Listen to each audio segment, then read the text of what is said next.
10일 크리스천과 믿음의 만남. 계속 길을 가던 크리스천은 한 언덕에 다다르게 되었는데 이 언덕은 순례자들이 올라가 앞을 내다볼 수 있게 일부러 쌓아 올린 것이었다. 그래서 크리스천도 언덕 위로 올라가 앞을 내다보았더니 저 앞에서 믿음이 여행을 재촉하고 있는 모습을 볼 수 있었다. 크리스천은 큰 소리로 "여보세요! 잠깐 기다려주세요! 저와 함께 길을 갑시다!" 이 말을 듣고 믿음이 뒤를 돌아보자 크리스천은 다시 한번 소리를 질렀다. "기다려요! 기다려요! 제가 당신을 따라잡을 때까지만 말입니다!" 그러나 믿음은 기다릴 수가 없어요. 저는 제 생명을 구하려고 급히 가는 길입니다. 피의 원수가 제 뒤를 따라오고 있습니다.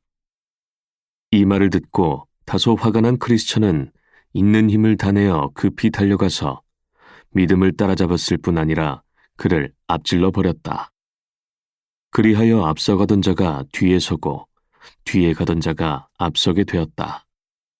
동료를 앞질러 버렸다는 자만심으로 의기양양한 미소를 머금던 크리스천은 발밑을 주의해 보지 않았기 때문에 갑자기 미끄러져서 길 위에 넘어지고 말았다.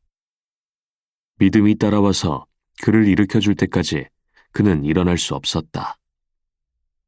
꿈에 보니 그들은 매우 사이좋게 함께 걸어가면서 순례 여행 도중에 그들에게 일어났던 모든 일들에 대해 다정한 대화를 나누고 있었다. 크리스천이 먼저 이야기를 시작했다.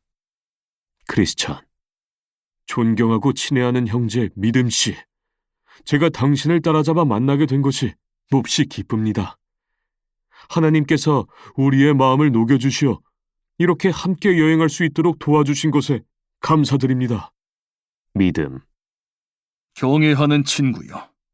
사실은 우리가 살던 도시를 떠나올 때부터 당신과 함께 가려고 생각했는데 당신이 그만 먼저 떠난 바람에 할 수 없이 저도 이렇게 먼 길을 혼자 떠나오게 되었습니다.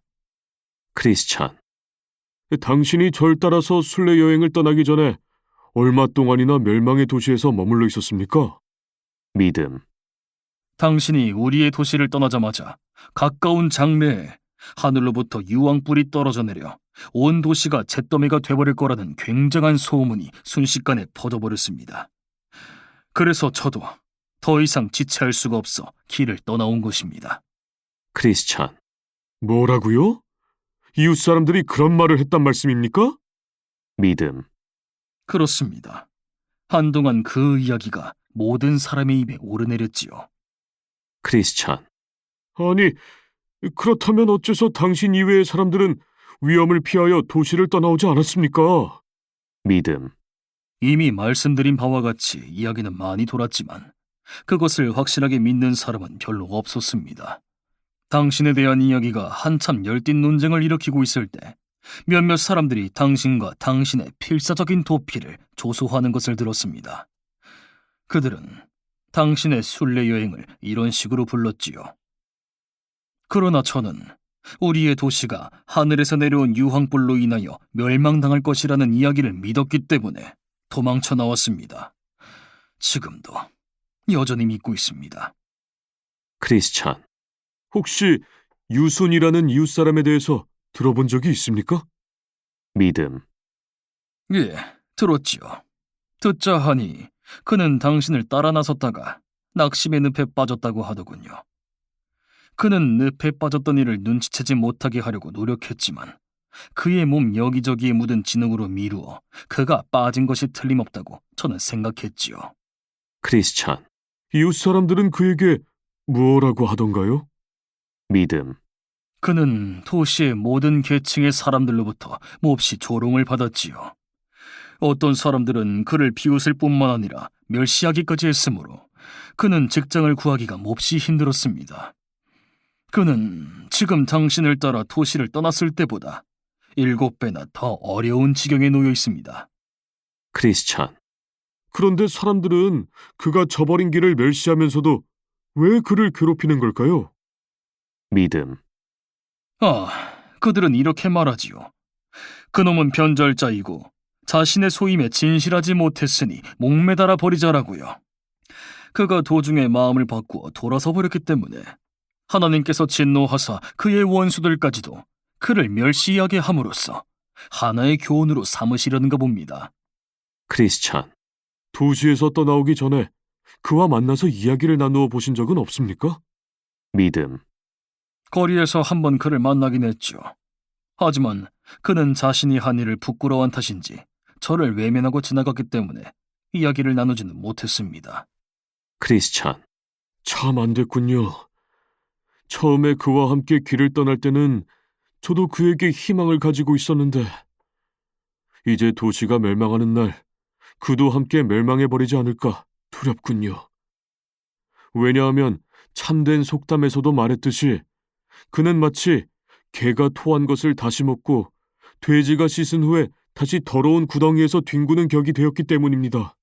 믿음, 저도 그가 당신이 말한 것처럼 멸망당할까봐 두려워하고 있지만 누가 그렇게 되는 것을 감히 막을 수 있겠습니까? 크리스찬. 그럼 믿음 씨, 그에 대한 이야기는 이만하기로 하고 우리에게 직접 관계되는 이야기나 나누기로 합시다. 이제 당신이 여기까지 오는 길에서 무엇을 보고 겪었는지 이야기해 주십시오. 반드시 무언가 만났으리라고 여겨집니다. 그렇지 않다면 오히려 이상한 일이지요. 믿음, 당신은 오는 도중에 낙심의 늪에 빠졌던 모양인데 저는 다행히 빠지지 않고 무사히 좁은 문까지 올 수 있었습니다. 단지 도중에 바람둥이라는 못된 여자를 만나 하마터면 큰일 날 뻔했지요. 크리스찬. 당신이 그 여자의 그물에 걸려들지 않았다니 참으로 다행스러운 일입니다. 요셉도 그 여자 때문에 곤욕을 겪었으나 당신처럼 필사적으로 피했지요. 요셉은 하마터면 목숨을 잃을 뻔했는데 당신에게는 그 여자가 뭐라고 하던가요? 믿음, 당신도 물론 어느 정도 알고는 계시겠지만 그녀가 온갖 교태로 아양을 떨고 아첨하는 모습이란 상상할 수도 없을 지경입니다. 그녀는 온갖 쾌락과 향락을 다 주겠노라고 약속하면서 길을 떠나 자기와 함께 가자고 끈질기게 유혹하더군요. 크리스찬. 하지만 그녀가 참된 양심의 만족을 주겠다고 약속하지는 않았겠지요. 믿음, 당신은 제가 말하는 뜻을 알고 계시는군요. 모든 것이 다 육신과 정욕의 만족이지요. 크리스찬. 당신이 그녀의 유혹을 피할 수 있었던 것에 대해 하나님께 감사드립니다. 여호와의 노를 당한 자는 거기 빠지리라고 했지요. 믿음, 아니, 그러나 저는 제가 전적으로 그녀를 피했는지 아닌지를 잘 모르겠습니다. 크리스찬. 설마 당신이 그 여자의 욕망을 만족시켜주진 않았을 텐데. 믿음, 물론 몸을 더럽히지는 않았지요. 마침 전에 읽은 책의 한 구절이 생각나더군요. 그녀의 발걸음은 스올로 나아가나니. 그래서 그녀의 현란한 외모에 유혹되지 않으려고 눈을 감아버렸습니다. 그랬더니 그녀는 온갖 욕을 퍼부으며 물러갔고 저는 제 갈 길을 계속 갔습니다. 크리스찬. 오는 도중에 다른 습격을 받지는 않았습니까? 믿음, 곤고산이라는 산의 중턱에 이르렀을 때 나이가 매우 지긋한 한 남자를 만났는데 그는 저에게 제가 누구며 어디로 가느냐고 묻더군요. 그래서 저는 순례자이며 천국으로 가는 길이라고 말했지요. 그랬더니 그 노인이 보아하니 당신은 정직한 사람 같은데 내가 주는 월급을 받으면서 나와 함께 살지 않겠소 하고 권하지 않겠어요. 그래서 저는 그가 누구며 어디 사느냐고 물어보았지요. 그랬더니 이름은 첫사람 아담이며 기만의 도시에서 살고 있다고 대답하더군요. 그래서 저는 다시 그가 시킬 일은 무엇이며 품삯은 얼마 정도인가 물어보았습니다. 그러자 일은 많은 쾌락들 뿐이고 품삯은 그가 죽은 후에 상속인이 되는 것이라고 말하더군요. 어떤 집에서 어떻게 살며 다른 종들을 거느리고 있느냐고 물었더니 자기의 집은 아름다운 곳으로 세상에 온갖 맛있는 것들이 갖추어져 있고 종들은 전부 자신의 자손들이라고 했습니다. 그래서 자식들은 몇 명이나 되느냐고 물었더니 아들은 없고 딸만 셋이 있는데 그들의 이름은 육신의 정욕, 안목의 정욕, 이생의 자랑이며 제가 원하기만 한다면 그들 모두와 결혼해도 좋다고 하더군요. 또한 얼마 동안 제가 그와 함께 살기를 원하느냐고 물었더니 자기가 죽을 때까지 계속 같이 살자고 하더군요. 크리스찬. 그래서 결국 당신과 그 노인 간에는 어떤 결론이 내려졌습니까? 믿음. 처음엔 그가 옳은 말을 하는 걸로 생각하여 그 노인과 함께 가고 싶다는 생각이 들더군요. 그런데 그와 이야기하면서 그의 이 말을 바라보니 옛사람과 그 행위를 벗어버리라고 쓰여 있더군요. 크리스찬. 그래서 어떻게 했습니까? 믿음. 그가 지금은 온갖 유혹과 아첨을 할지라도 제가 그의 집으로 함께 따라가기만 하면 틀림없이 저를 노예로 팔아버릴 것이라는 예감이 버뜩 들더군요. 그래서 저는 그에게 아무리 그런 말로 깨워도 결국 집까지 함께 따라가지는 않을 테니 말을 삼가라고 했지요. 그랬더니 그는 욕설을 마구 퍼부으면서 제 뒤로 사람을 하나 딸려보내 가는 도중에 몸과 마음을 한껏 괴롭혀주겠노라고 악담을 하더군요. 제가 그를 떠나려고 그로부터 등을 돌리려는 순간 그는 저의 몸을 움켜쥐었습니다. 어찌나 세게 비틀며 끌어당기던지 마치 몸의 한쪽이 떨어져 나가는 것 같았습니다. 그때 저는 오호라 나는 곤고한 사람이로다 라고 외치면서 쉬지 않고 달려 산 위로 올라갔습니다. 마침내 산의 중턱쯤에 이르렀을 때 뒤를 돌아보니 한 사나이가 바람처럼 빨리 제 뒤를 쫓아오는 것이 눈에 띄더군요. 결국 그는 정자 한 채가 서 있는 부근에서 저를 따라잡았습니다. 크리스찬. 아, 그 정자 말이군요.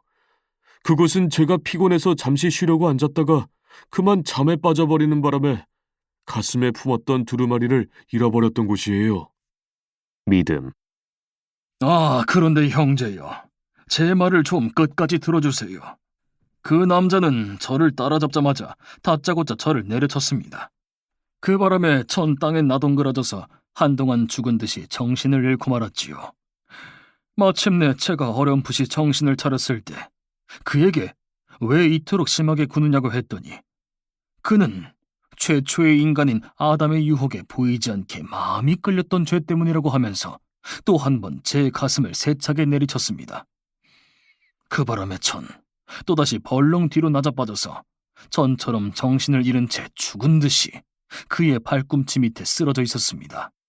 다시 정신을 차렸을 때 저는 자비를 베풀어 달라고 간절하게 소리쳤습니다만 그는 자비를 베푸는 방법을 알지 못하노라고 하면서 다시 저를 내리쳐 쓰러뜨려 버렸어요. 어떤 사람이 그의 곁을 지나가면서 그를 만류하지 않았더라면 아마 그는 저를 죽여버렸을 것입니다. 크리스찬. 그를 만류한 사람이 누구였습니까? 믿음. 처음에는 알아보지 못했지만 옆으로 지나가실 때 보니 손과 옆구리에 구멍이 나 있는 것으로 보아 그분이 바로 주님이라는 것을 알아차릴 수 있었지요. 그래서 전 계속 산 위로 올라갈 수 있었습니다. 크리스찬. 당신을 뒤쫓아와서 때린 사람은 모세입니다. 그는 어떤 사람이든지 용서해주는 법이 없고 그의 율법을 어긴 사람들에게 자비를 베푸는 아량도 모르는 사람이지요. 믿음. 그것은 저도 잘 알고 있습니다. 그를 만나게 된 것이 이번이 처음은 아니니까요. 제가 고향에서 평안하게 살고 있을 때 저를 찾아와서 이곳에 계속 머물러 있으면 집 전체를 몽땅 태워버리겠다고 말한 사람이 바로 그였으니까요. 크리스찬. 혹 당신이 모세와 만났던 언덕의 꼭대기에 집이 하나 서 있는 것을 보지 못하셨습니까? 믿음. 물론 보았지요. 그 앞에 있는 사자들도 보았습니다. 사자들이 잠을 자고 있었던 것 같은데 때가 바로 정오라서 그랬던 것 같습니다. 해질 때까지는 아직 시간이 많이 남아 있어서 문지기 앞을 지나쳐 산 아래로 바로 내려갔습니다. 크리스찬. 문지기가 당신이 그냥 지나가는 것을 보았다고 하더군요. 그런데 당신이 한번 그 집을 방문했더라면 좋을 뻔했습니다. 그들은 당신이 죽을 때까지 잊지 못할 매우 희귀하고 값진 것들을 당신에게 보여주었을 테니까요. 참, 그런데 겸손의 골짜기에서는 아무도 만나보지 못했습니까? 믿음. 만났지요. 불만이라는 사람을 만났는데 그는 자기와 함께 돌아가자고 저를 열심히 설득했습니다. 이유인즉 겸손의 골짜기에는 아무리 봐도 명예로운 것이 없기 때문이라나요. 또한 제가 그리러 가는 것은 교만, 오만, 자만, 세상 영광 등 다른 많은 친구들을 배반하는 행위라고 하더군요. 그리고 제가 만약 이 골짜기를 계속 헤쳐나가면 그들은 제 어리석은 행위로 인해 기분이 몹시 상할 거라고 말했습니다. 크리스찬. 그래서 어떻게 대답해 주었습니까? 믿음. 그가 언급한 그 모든 사람들은 저를 자신들의 친족이라고 정당하게 주장할 수는 있지만 제가 이 순례자의 길로 들어선 후로부터 그들은 저를 부인했고 혈통 관계로는 사실이긴 합니다만 저도 그들을 부인했으니 그들은 이제 저와 혈통 관계가 전혀 없는 사람들과도 같다고 했습니다. 더구나 이 골짜기에 대한 그의 생각은 무척 빗나간 것이라고 말해주었지요. 겸손은 존귀의 앞잡이요, 교만은 패망의 선봉이다라고 했으니 그러므로 저는 당신이 가장 가치 있다고 주장하는 세상적인 것들을 선택하기보다는 참된 현자들이 숭상하는 하늘의 영광을 구하기 위해 이 골짜기를 계속 나아가겠노라고 말했습니다. 크리스찬. 그 골짜기에서 또 다른 사람은 만나보지 못했습니까? 믿음. 또 있었지요. 수치라는 이름의 친구를 만났는데 제가 순례 여행 도중에 만난 사람 중에서 그처럼 이름이 걸맞지 않은 사람은 없었을 것이라고 생각합니다. 다른 사람들 같으면 얼마만큼 논쟁을 한 뒤에 다소 마음을 돌리거나 단념하고 마는데 이 철면피 같은 인간은 그저 막무가내였으니까요. 크리스찬. 아니, 도대체 그가 무슨 말을 하던가요? 믿음. 무슨 말이냐고요? 글쎄, 그 작전은 종교 그 자체를 부정하면서 사람이 종교에 마음을 두는 것 자체가 가련하고 비열하고 무기력한 일이라고 말했습니다. 그는 부드러운 양심이라는 것 자체가 사내답지 못한 것이며 사람이 자신의 말과 행동을 살펴 시대가 말하는 용감한 정신이 가진 자유를 삼가는 것은 자신을 무사람들의 조롱감으로 만드는 행위라고 말했습니다.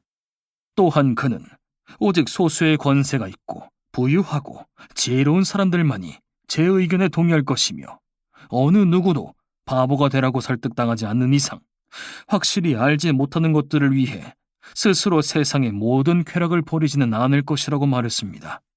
게다가 그는 옛부터 순례자가 되는 사람들은 모두 비천하고 낮은 신분을 가진 사람들로서 자신이 살고 있는 현세조차 알지 못할 뿐더러 자연과 악을 전혀 이해하지 못하는 무식한 자들이라고 놀리는 것이었습니다. 그 밖에도 여기서 제가 다 말하지도 못할 정도로 많은 것들을 말했는데 예를 들자면 설교를 들으면서 울며 슬퍼하는 것은 수치스러운 행동이며 예배가 끝나고 집으로 돌아가면서도 한숨 짓고 괴로워하는 것도 우스꽝스러운 짓이라고 말하더군요. 사소한 잘못을 저지르고 나서 이웃 사람들에게 용서를 비는 것이라든지 조금이라도 돈을 빌리면 반드시 갚는 것 등 모두가 수치스러운 일이라는 겁니다. 더구나 종교는 위대한 사람이 사소한 악행이란 말을 쓰지 않고 좀 더 근사한 말을 쓰기는 했지만 여하튼 조그만 실수를 저질러도 비난할 뿐 아니라 같은 종교를 믿는 사람들을 믿음의 형제들이라고 하여 비천한 사람들일지라도 받아들이고 존경하니 이 또한 수치스러운 일이 아니냐고 했습니다. 크리스찬. 그래서 당신은 그에게 뭐라고 말해주었습니까? 믿음.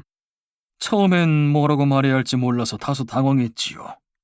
그의 논증은 제 얼굴이 벌겋게 상기될 만큼 저를 몰아붙였습니다. 그 수치란 놈이 저의 이러한 낌새를 알아차려서 하마터면 제가 그에게 당할 뻔했지만 저는 이내 마음을 진정시키고 생각하기 시작했습니다. 사람 중에 높임을 받는 그것은 하나님 앞에 미움을 받는 것이니라 라는 성경 말씀을 상기하면서 수치간말을 다시 생각해보니 그는 인간에 대한 이야기만 했지 하나님과 하나님의 말씀에 대한 이야기는 한마디도 하지 않았다는 것을 깨달았습니다.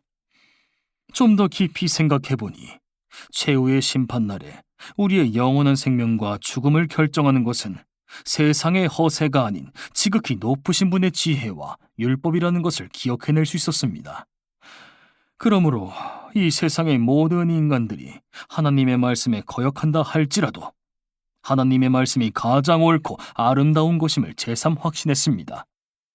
하나님께서는 그를 믿는 신앙과 온유한 양심을 더 즐겨 받으신다는 것을 생각해 볼 때 천국을 위하여 세상에서 바보 취급당하는 사람들이야말로 가장 현명한 사람들이며 하나님을 사랑하고 따라가는 가난한 사람들이 세상에서 존경받으면서 하나님을 미워하는 위대한 영웅이나 부자들보다 더 영적으로 부유한 사람들임을 깨닫게 되었지요.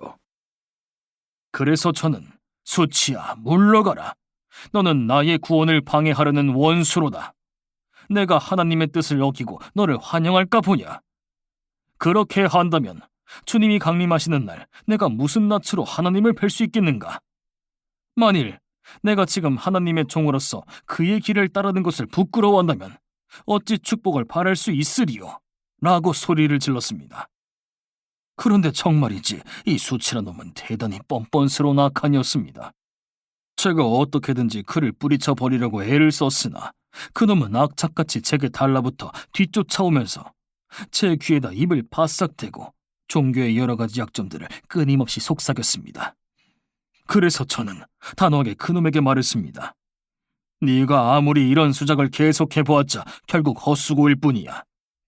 나는 네가 경멸하고 비난하는 것들을 가장 존경하고 있으며 또한 거기서 영광을 구하고 있으니까 말이다. 마침내 저는 그 지긋지긋하게 성가신 놈을 떼어버리고 이렇게 노래 부르기 시작했습니다. 하늘의 부르심에 순종하는 사람들이 겪어야 할 시련은 많고 많도다. 육체에 해당되는 시험들이 오고 가고 또 새로이 오고 가나니 우리는 지금 아니면 다른 때에 그것들에 사로잡혀 정복당한 뒤 버림받을 것이다. 오 순례자여, 하늘 가는 나그네들이여, 그러니 우리 모두 경계하고 조심하여 장부답게 모든 시련을 물리치자. 크리스찬, 형제여, 당신이 그토록 용감하게 그 자를 물리쳐서 정말 기쁩니다.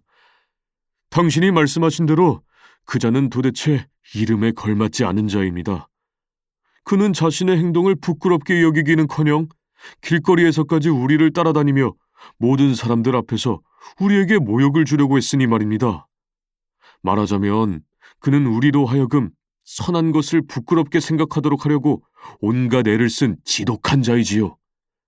그가 대담하지 못한 자였다면 감히 그런 일을 하려는 엄두도 내지 못했을 텐데 우리 함께 마음을 모아 그 자를 대항합시다.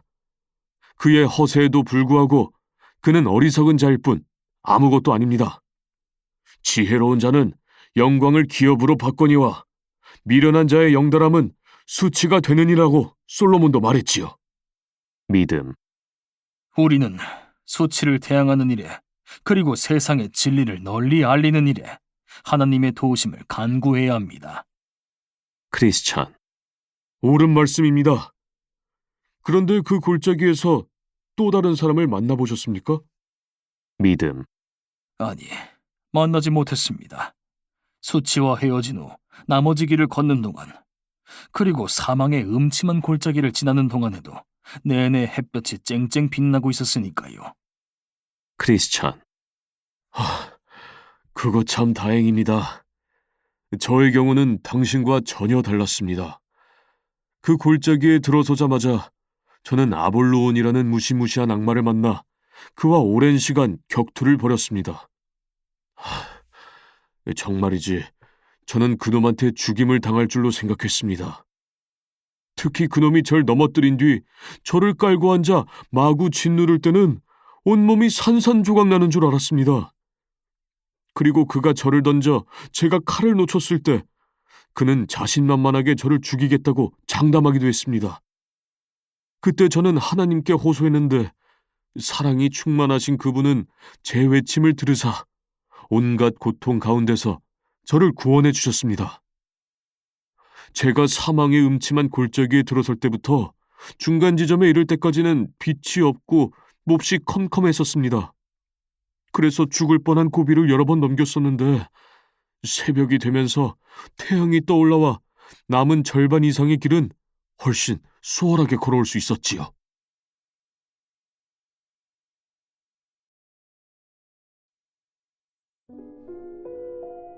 (12) 믿음과 수다쟁이. 꿈속에서 보니 두 사람은 계속 함께 걸어가고 있었다. 믿음이 문득 옆을 바라보다가 그들과 한참 떨어져 걷고 있는 수다쟁이를 보게 되었다. 이곳의 길은 상당히 넓어서 그들 모두가 함께 걸어갈 수 있었다. 믿음. 친구요, 어디로 가십니까? 혹시 전국으로 가시는 길입니까? 수다쟁이. 예, 그리로 가는 길입니다. 믿음. 아, 그럼 잘 됐군요. 우리 모두 사이좋게 동행합시다. 수다쟁이. 기꺼이 그렇게 하지요. 당신들의 동행이 되겠습니다. 믿음. 그렇다면 이리로 오십시오. 함께 걸어가면서 유익한 이야기로 시간을 보냅시다. 수다쟁이. 당신이든 혹은 다른 사람이든 함께 유익한 이야기를 나눈다는 것은 제겐 퍽 반가운 일입니다. 그처럼 선하고 값 있는 일에 관심을 갖고 있는 사람을 만나게 되어 무척이나 기쁘군요. 솔직히 말해서 여행 도중에 무료함을 달래기 위해 무익한 잡담을 나누기 좋아하는 사람은 많아도 가치 있는 이야기로 시간을 보내려는 사람은 별로 없습니다. 그런 사람들이 별로 없다는 것은 제게 늘 걱정거리였습니다. 믿음. 참으로 슬퍼할 만한 일이지요. 입과 혀를 하늘에 계신 하나님에 관한 얘기를 하는 것보다 더 가치 있게 사용할 수 있는 일이 어디 있겠습니까? 수다쟁이. 당신이 그렇게 확신이 넘치는 훌륭한 말씀을 하시는 걸 보니 참 기쁘군요.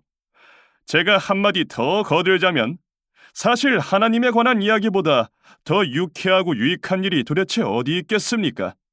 사람이 경탄할 만한 것들에 대해서 기쁨을 느낄 수 있다면 그처럼 유쾌한 일은 정말 없을 것입니다. 예를 들어 사람이 역사 혹은 신비한 것들에 대한 이야기로 기쁨을 찾는다거나 기적에 대한 이야기들, 기이한 이야기들, 혹은 징조에 관한 이야기들을 즐겨 한다면 성경처럼 재미있고 유익하게 기록되어 있는 책을 어디서 찾을 수 있겠습니까? 믿음. 옳은 말씀입니다. 우리는 그러한 일들을 이야기함으로써 유익을 얻어야 하며 그것이 바로 우리가 지향하는 바가 되어야 합니다. 수다쟁이. 그게 바로 제가 말씀드리고자 했던 바입니다. 그러한 대화는 사람들에게 많은 지식을 주기 때문에 가장 유익하지요. 예를 들면 세상적인 것들이 모두 헛되다든지 하늘에 관한 것들이 우리의 영역에 유익이 된다는 것 등, 물론 이런 것들은 보편적인 것들이지만 특별히 유익한 것들을 말하자면 거듭나야 한다는 필요성, 인간이 하는 일의 불충분성, 그리스도의 의로이심이 인간의 구원에 필요하다는 점 등입니다. 뿐만 아니라 우리는 이러한 이야기들을 나눔으로써 회개하는 것, 믿음을 갖는 것, 기도하는 것, 고통받는 것 등등이 과연 어떠한 의미를 갖고 있는지 배우게 되며 또한 복음이 주는 위대한 약속과 위로가 무엇인가를 깨닫게 되어 위안을 얻게 됩니다. 더 나아가 우리는 이런 이야기들을 통하여 그릇된 견해들을 물리치고 진리를 밝혀주며 어리석은 사람들을 깨우쳐 줄 수 있는 능력까지 배우게 될 것입니다. 믿음. 옳습니다. 당신으로부터 이러한 이야기들을 듣게 되어 참으로 기쁩니다. 수다쟁이. 그러나 영원한 생명을 얻기 위해서는 믿음이 필요하다는 것과 영혼의 은혜가 작용해야 한다는 것을 아는 사람은 거의 없습니다. 이러한 것들을 이해하지 못하기 때문에 대개는 율법에 의지해 살고 있는데 이처럼 율법에만 의지해 사는 사람은 결코 천국을 차지할 수 없습니다. 믿음. 잠깐 실례합니다만 그와 같은 하늘에 대한 지식은 하나님의 선물입니다. 어느 누구도 인간 자체의 근면한 노력과 단순한 이야기만으로는 성스러운 하늘의 지식을 얻을 수 없습니다. 수다쟁이. 저 역시 그것을 잘 알고 있는 바입니다. 하늘에서 주신 바 아니면 인간은 아무것도 얻을 수 없으니까요. 모든 것은 은혜로 되는 것이지 행위로 되지는 않습니다. 그것을 증명하기 위해서라면 100개의 성경 구절이라도 인용하여 당신에게 설명할 수 있습니다. 믿음. 그렇다면 이제 한 가지 주제를 정해놓고 그것에 대해서 대화를 나누면 어떻겠습니까? 수다쟁이. 당신이 원하는 대로 택하십시오. 그것이 우리에게 유익하기만 하다면 하늘에 관한 이야기나 세상에 대한 이야기, 혹은 도덕에 관한 이야기, 복음에 대한 이야기, 거룩한 것, 세속적인 것, 과거에 대한 것, 미래에 대한 것, 외국에 대한 것, 우리나라에 대한 것, 본질적이거나 혹은 부수적인 것 등 무엇에 대한 것이든 이야기할 수 있습니다. 이제 믿음은 수다쟁이에 대해 경탄을 금치 못하면서 크리스천 쪽으로 다가가 조용히 속삭이기 시작했다. 이제껏 크리스천은 혼자서 말없이 길을 걷고 있었다. 참으로 용감하고 훌륭한 동행자가 생겼습니다. 틀림없이 이 사람은 매우 뛰어난 순례자가 될 것입니다. 크리스천. 당신이 지금 그토록 감탄하고 있는 사람은 20겹이나 되는 혀를 가지고 그를 잘 알지 못하는 사람들을 가머니솔로 속여 넘길 것입니다. 믿음. 그렇다면 당신은 그를 알고 있습니까? 크리스천. 알다 뿐이겠습니다. 그자가 자기 자신에 대해 알고 있는 것보다 제가 그자를 더 잘 알고 있을 겁니다. 믿음. 그럼 이 사람은 누구입니까? 크리스천. 그의 이름은 수다쟁인데 우리 동네에 살던 사람입니다. 당신이 그를 모르고 있다니 좀 이상한데 아마도 우리 동네가 크기 때문인가 봅니다. 믿음. 그는 누구의 자제이며 우리 도시의 어디쯤에 살고 있습니까? 크리스천. 그는 달변의 아들인데 말 많은 동네에 살고 있으며 말 많은 동네의 수다쟁이라면 누구나 잘 알고 있지요. 말재주는 참 좋지만 알고 보면 보잘것없는 사람입니다. 믿음.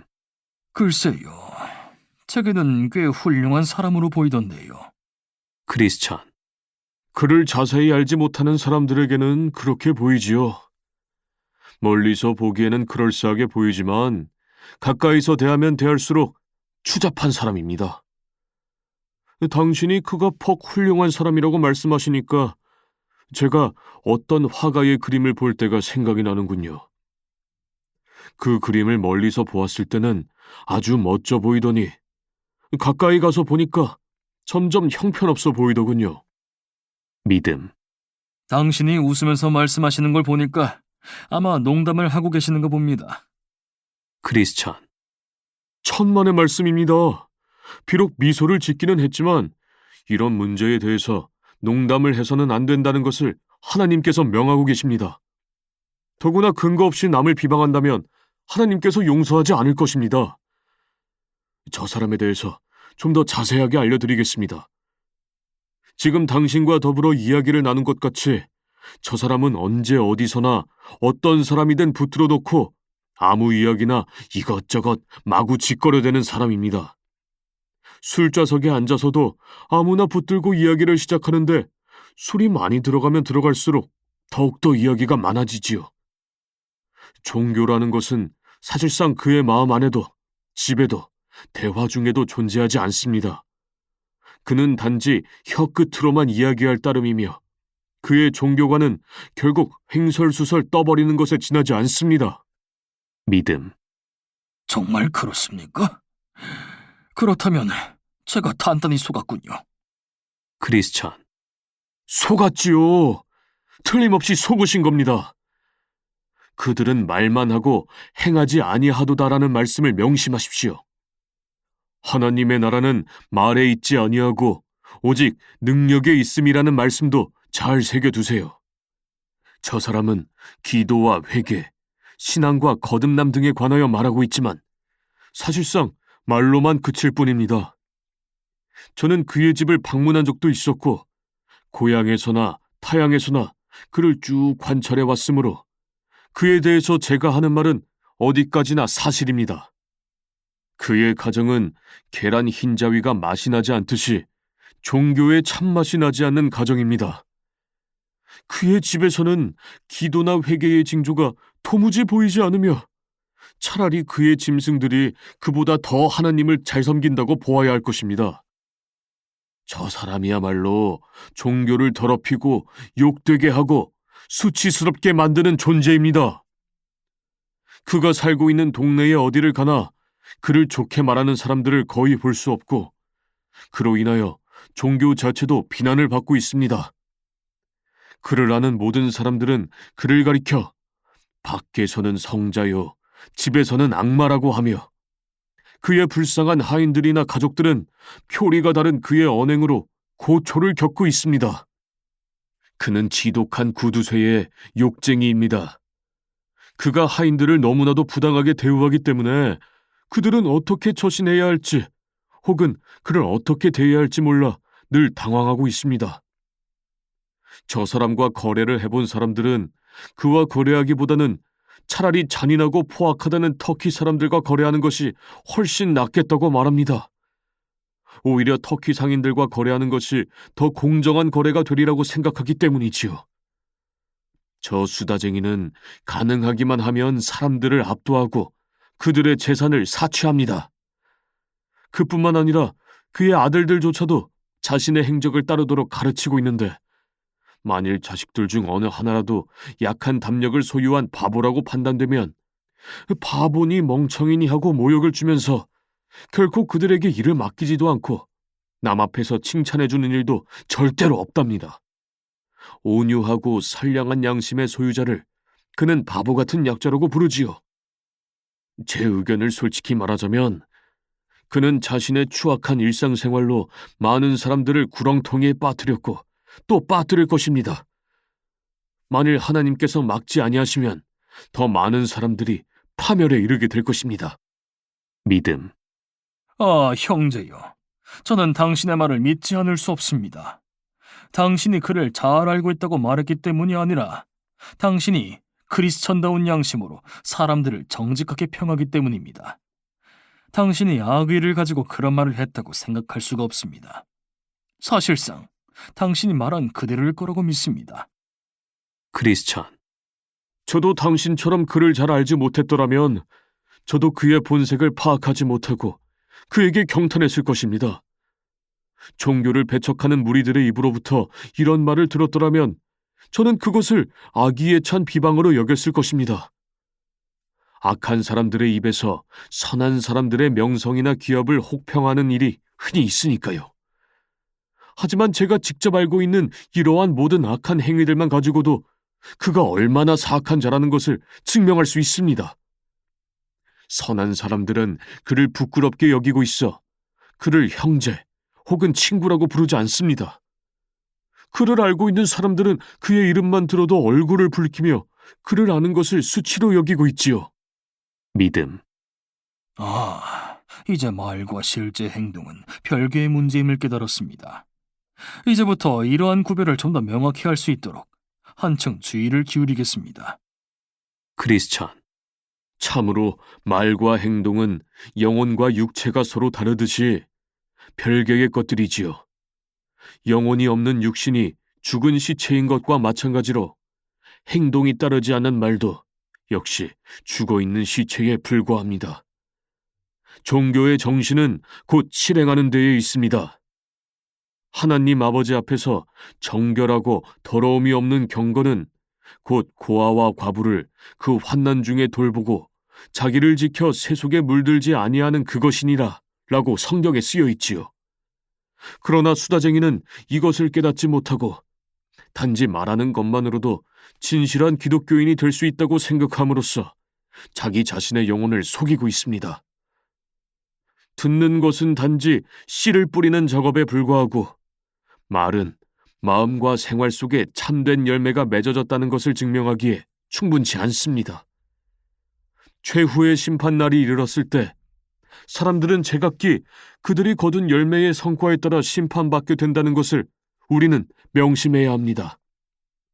그날에 이르러 심판자께서는 너는 믿었느냐 하고 묻지 아니하시고 너는 진실로 행했느냐 혹은 말만 하고 다녔느냐 하고 물으실 것이며 그 행함의 여부에 따라서 심판을 내리실 것입니다.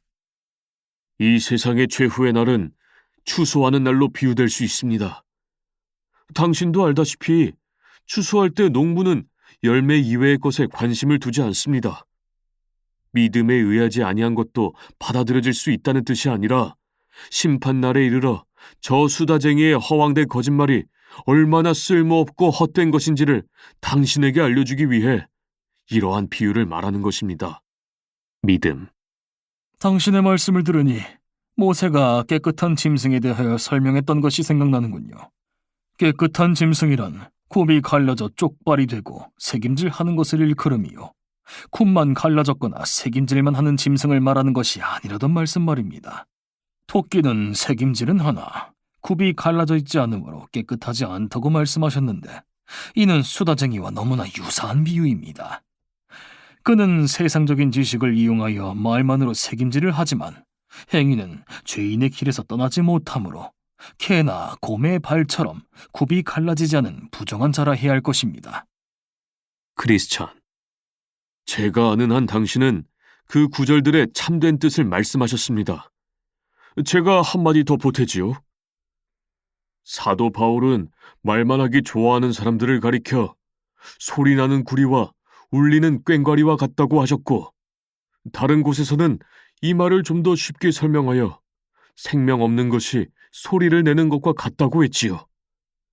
생명이 없는 것들, 즉 진실한 신앙과 복음의 은혜를 받지 못한 사람들은 비록 그들의 혀가 천사의 목소리로 많은 것을 이야기할지라도 생명의 자손들과 결코 천국에서 함께 살 수는 없을 것입니다.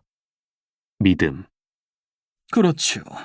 처음부터 저 사람과 동행하는 것을 그다지 달갑게 생각하지는 않았지만 이제는 아주 진절머리가 나는군요. 어떻게 하면 저 사람을 떨쳐버릴 수 있을까요? 크리스찬. 저의 충고를 받아들여 제가 말하는 대로 하십시오.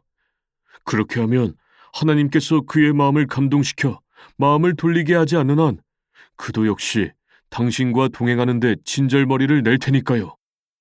믿음. 자, 그럼 어떻게 했으면 좋겠습니까? 크리스찬. 다시 그에게로 가서 종교의 능력에 대하여 진지한 토론을 나누자고 제의해 보십시오. 그는 틀림없이 찬성하며 많은 이야기를 하려 들 텐데 그때 참된 종교의 능력이 그의 마음이나 가정이나 대화 속에 명백히 들어있는지를 확실하게 물어보세요. 믿음. 그러자 믿음은 다시 수다쟁이에게로 가까이 다가가서 말을 건넸다. 오랫동안 신뢰했습니다. 그래, 지금 기분은 어떻습니까? 수다쟁이. 고마워요. 좋습니다. 지금까지 우리가 이야기를 계속했더라면 꽤 많은 이야기를 나누었을 텐데 중단하게 되어 아쉽습니다. 믿음. 글쎄, 당신만 원하신다면 다시 이야기를 시작하십시다. 무엇에 대해 이야기할지 화제는 저에게 맡긴다고 하셨으니까 이런 것을 얘기했으면 합니다. 하나님의 구원의 은혜가 사람의 마음속에 들어갔을 때 어떻게 그 변화가 나타날까요? 수다쟁이. 그러면 사문의 능력에 대해서 이야기해보자는 말씀이군요. 아주 좋은 화제를 택하셨습니다. 기꺼이 당신께 대답해드리지요. 간단하게 요점만 말씀드리자면 우선 하나님의 은혜가 가슴에 충만하게 되면 죄에 대한 반발의 소리가 크게 일어날 것이고, 둘째로 믿음. 아니, 잠깐만요. 당신이 한 말을 다시 한번 더 짚어봅시다. 제 생각에는 하나님의 은혜가 영혼으로 하여금 죄를 혐오하게 만든다는 표현이 더 적합할 것 같습니다. 수다쟁이. 아니, 죄에 반발하는 소리와 죄를 혐오하는 생각 사이에 도대체 무슨 차이가 있단 말씀입니까? 믿음. 큰 차이가 있지요. 사람은 단지 전략성 죄를 비난하는 소리를 할 수 있지만 진실로 죄 그 자체를 미워하려면 죄악을 대적하는 경건한 반감에 의하지 않고는 할 수 없는 것입니다. 저는 사람들이 강단 위에서는 큰 소리로 죄를 비난하지만 그들의 마음이나 가정에서는 그들의 발언대로 행동하지 않는 것을 많이 보았습니다. 보디발의 아내는 마치 자신이 정숙하고 경건한 것처럼 큰 소리로 외쳤지만 기꺼이 요셉과 더불어 부정한 짓을 행하려 들었습니다. 그것은 마치 어떤 어머니가 무릎에 앉힌 아이를 향해 못된 아이니 버릇없는 녀석이라고 막 비난하다가도 어느새 아이를 껴안고 입 맞추는 것과 같습니다. 수다쟁이. 제가 보기에 당신은 억지로 남의 흠을 찾아내려고 애쓰고 있는 것 같습니다. 믿음. 아닙니다. 결코 그렇지 않아요. 저는 단지 현상을 옳게 판단하고자 할 뿐입니다. 자, 그럼 마음속에 나타나는 은혜의 작용의 두 번째는 뭐라고 생각하십니까? 수다쟁이. 복음의 신비에 대한 풍성한 지식입니다. 믿음. 그것이 은혜가 나타나는 첫 번째 표지가 되었어야 할 텐데. 그러나 첫째 표지이건 마지막 표지이건 그것 역시 헛된 것입니다. 왜냐하면 복음의 신비에 대하여 아무리 많은 지식을 획득한다 할지라도 지식 그 자체만으로는 영혼에 적용하는 은혜의 혜택이 될 수 없으니까요. 사람이 모든 지식을 소유하고 있다 할지라도 그는 결국 허무한 존재이고 결과적으로 지식만으로는 하나님의 자녀가 될 수 없습니다. 그리스도께서 제자들에게 내가 너희에게 행한 것을 너희가 아느냐고 물으셨을 때 제자들이 네 하고 대답하자 예수께서는 덧붙여 말씀하시길 너희가 이것을 알고 그대로 행하면 복이 있으리라 하셨습니다. 즉 예수께서는 진리를 아는 것이 아닌 그것을 실천하는 것에 복을 내리십니다. 주인의 뜻을 알면서도 주인의 뜻대로 행하지 않는 종이 있듯이 행함이 따르지 않는 지식도 많이 있기 때문입니다. 전사처럼 많은 것을 알고 있으면서도 참된 크리스천이 되지 못한 사람이 많으니 당신이 말씀하시는 표지는 옳지 않은 것 같습니다. 사실 안다는 것은 말하기 좋아하고 허풍 떨기 좋아하는 사람들을 만족시킬 뿐입니다. 하나님을 기쁘게 하는 일은 아는 대로 행함이 있습니다. 그렇다고 해서 참된 지식이 없는 마음도 얼마든지 좋다는 이야기는 아닙니다. 지식이 없는 마음은 공허하기 때문에 지식은 물론 필요합니다. 그런데 지식에는 여러 가지가 있습니다. 단순히 사색으로만 만족하는 지식도 있고 신앙 및 사랑의 은혜와 함께 동반하는 지식도 있지요. 전자는 말만 하기를 좋아하는 사람들이 흔히 과시하는 지식이고 후자는 사람의 마음을 움직여 진실로 하나님의 뜻에 맞는 행동을 하도록 이끌어주는 지식입니다. 그러므로 진정한 크리스천이라면 후자의 지식을 소유하지 못하고는 참 만족을 얻을 수 없을 것입니다. 나로 하여금 깨닫게 하여 주소서. 내가 주의 법을 준행하며 전심으로 지키리이다. 수다쟁이. 당신은 또다시 제 흠만 잡으려 하십니다. 그런 말은 덕이 되지 못합니다. 믿음. 그렇다면 은혜의 작용이 나타나는 표지를 또 하나 말씀해 주십시오. 수다쟁이. 아니, 그만두겠습니다. 우리 둘의 의견이 서로 일치되지 않을 게 뻔하니까요. 믿음. 만일 당신이 말하기를 원하지 않으신다면 제가 의견을 제시해도 괜찮겠습니까? 수다쟁이. 좋을 대로 하십시오. 믿음. 마음속에 은혜의 작용이 나타나는 사람은 그 자신은 물론 옆에 있는 사람들에게까지 영향을 미치지요. 은혜를 친히 소유한 사람에게는 다음과 같은 효과가 나타납니다. 그들은 은혜의 작용으로 인하여 자신의 죄의식을 절실히 깨닫게 되고 특히 본성의 타락함과 불신앙의 죄를 인식하게 되지요. 즉, 예수 그리스도를 믿는 것으로 하나님의 자비를 얻지 못하면 결국 정죄받게 되리라는 것을 깨닫게 된다는 것입니다. 이와 같은 방향으로 사물을 보고 느낌으로써 그는 죄에 대한 슬픔과 부끄러움을 인식하게 될 뿐만 아니라 평생 동안 구주와 가까이 살아가야 할 절대적인 필요성도 느끼게 됩니다. 동시에 하나님의 약속이 이루어질 것을 목마름과 갈급함으로써 추구하고 또 기다리게 됩니다. 이처럼 구주를 믿는 믿음의 강하고 약한 정도에 따라 그의 기쁨과 평화, 경건한 것을 사모하는 마음, 구주를 좀 더 알고자 하는 소망의 정도가 좌우되며 이 세상에서 주님께 봉사하고자 하는 열성이 좌우됩니다. 그러나 마음의 은혜를 간직하고 있는 사람이 자신의 말과 행동에 변화가 일어나는 것을 발견하기는 하면서도 그러한 변화를 가져오는 원인이 곧 은혜에 의한 것임을 스스로 깨닫고 인식하는 경우는 극히 드뭅니다. 왜냐하면 그는 지금 부패된 상황에 처해 있고 이성의 잘못된 남용으로 인하여 그의 마음은 이러한 사실에 대해 그릇된 판단을 내리게 되기 때문입니다. 그러므로 이러한 변화가 은혜에 의한 것임을 확고하게 인식하기 위해서는 먼저 건전한 판단력이 요구됩니다. 그러므로 사람들에게 나타나는 은혜의 효과는 다음과 같습니다. 1. 그리스도에 대한 신앙을 체험적으로 고백하는 것입니다. 2.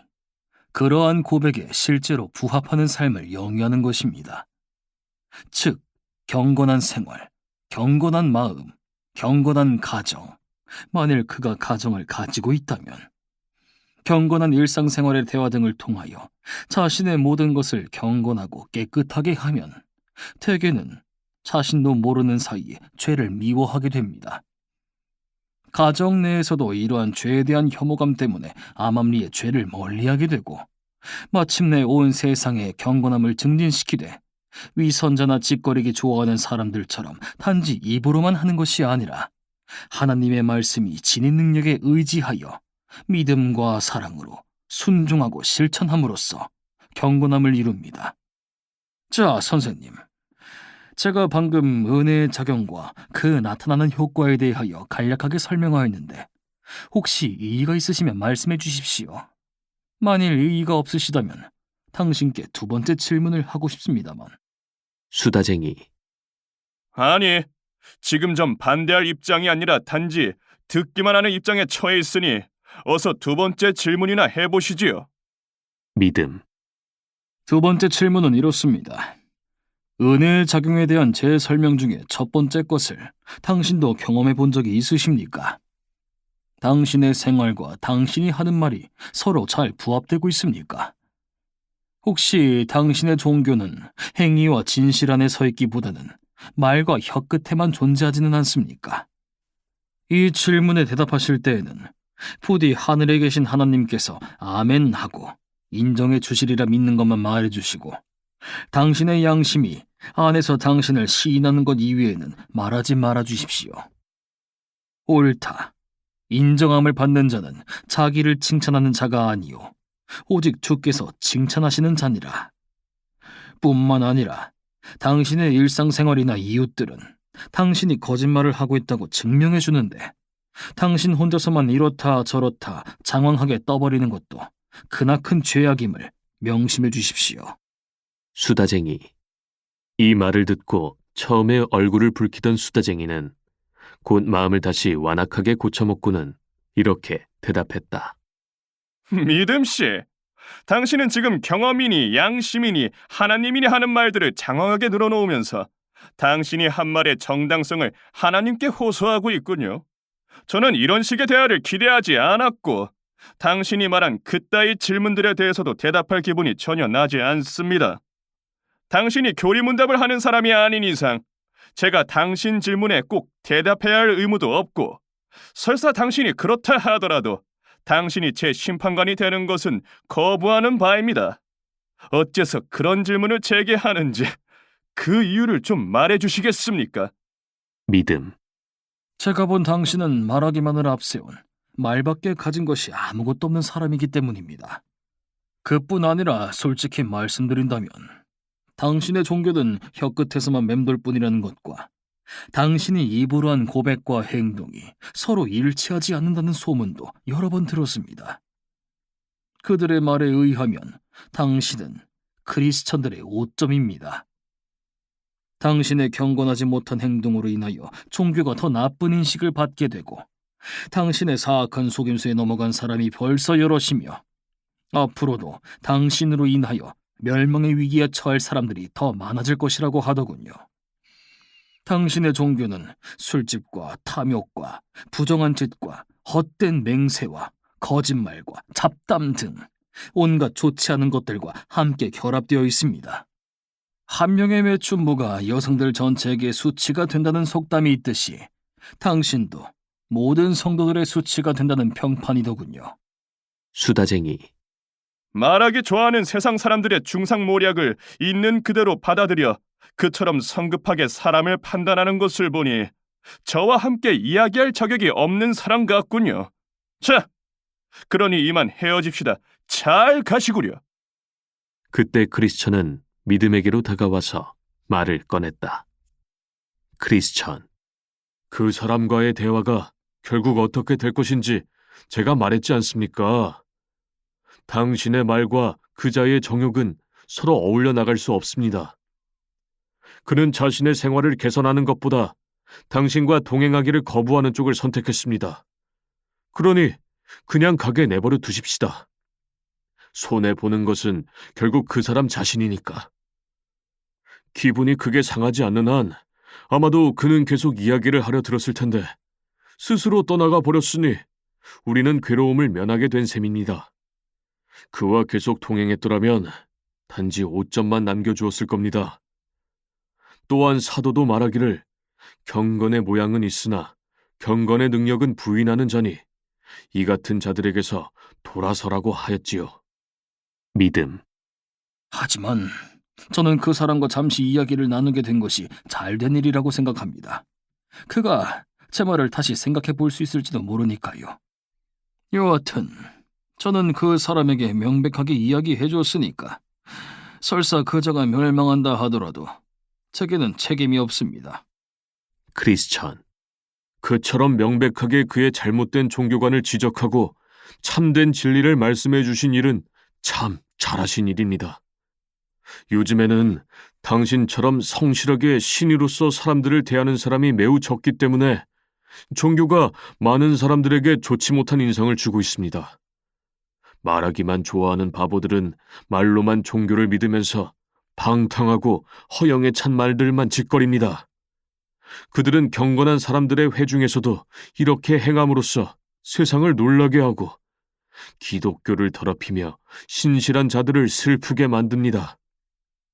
말만 앞세우는 사람들을 다룰 때는 모든 사람들이 당신처럼 명백하고 신실하게 다루어 주었으면 좋겠습니다. 그렇게 하면 말보다는 실천함으로써 하나님을 믿게 되거나 아니면 경건한 성도들과 사귀는 것이 너무 부담스러워 떠나버리거나 양자택일을 하게 될 것입니다. 그러자 믿음이 다음과 같은 노래를 불렀다. 처음엔 날개를 펼쳐 올리며 득이양양하던 수다쟁이. 얼마나 용감하게 말을 했던가. 모든 사람들을 그의 능변 앞에 굴복시킬 듯이 도도하던 수다쟁이. 믿음이 흉금을 터놓고 진실을 이야기하자 둥근 달이 이지러지듯 그의 기세도 기울어 결국은 떠나버렸네. 누구에게나 흉금 터놓고 진실을 이야기할 때 다 그처럼 될 것이라. 이렇게 해서 그들은 계속 함께 길을 걸어가면서 오던 도중에 보고 겪은 이야기를 서로 나누며 무료함을 달랬다. 그렇지 않았더라면 광야를 지나가는 길이 무척이나 지루하고 피곤했을 것이다.